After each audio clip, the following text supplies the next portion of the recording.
Christoph showed us brilliantly the facial assessment scale and also the art. The second A of art stands for anatomy. There is no one better to talk about anatomy than Sebastian Cotofana. Sebastian, thank you.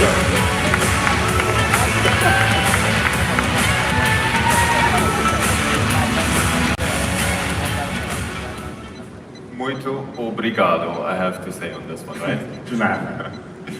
Well, Luis, it's always a pleasure to share with you the stage. It's always my greatest pleasure because with Luis we have a very long connection on this one and we always talk about anatomy, and Luis actually does a lot of very good things in anatomy. He has a lot of very important aspects in anatomy when it comes to understanding the bone, because he's a master in this. However, you see him in his role as an injector, but I know him, he has a lot of other very excellent qualities on this one.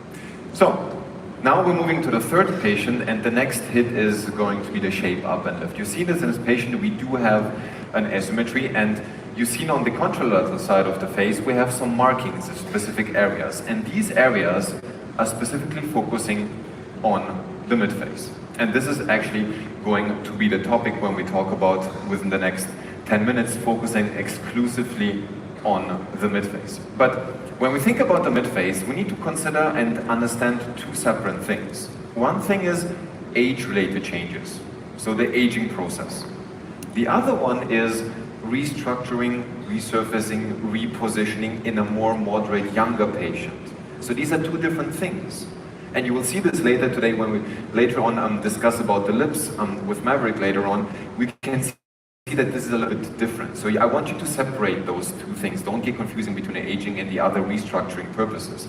However, when we focus on aging and we look at the midface, there is one very important aspect that we need to understand. The midface loses its height.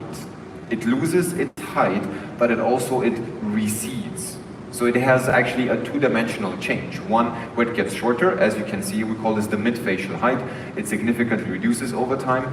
And then we have the recession of the maxilla, which results in, when you look from the right side, as a clockwise rotation of the facial skeleton. You all know about this paper and the introduction of this clockwise rotation of the facial skeleton theory. What is even more important is, when you look from the left side, it's the anti-clockwise rotation. So always need to think about which side you're looking at. So what it means, the foundation of this area becomes smaller. Then what happens with the overlying soft tissues in relationship? Well, they look in relationship larger.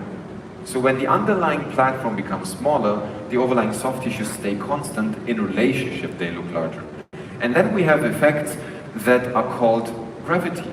And then gravity is pulling those structures, and this is a component we always need to consider and to understand. As I told you previously, all of these soft tissues, of course, they need to be adjusted. And I introduced to you the line of ligaments. Now, what stands the line of ligaments for? The line of ligaments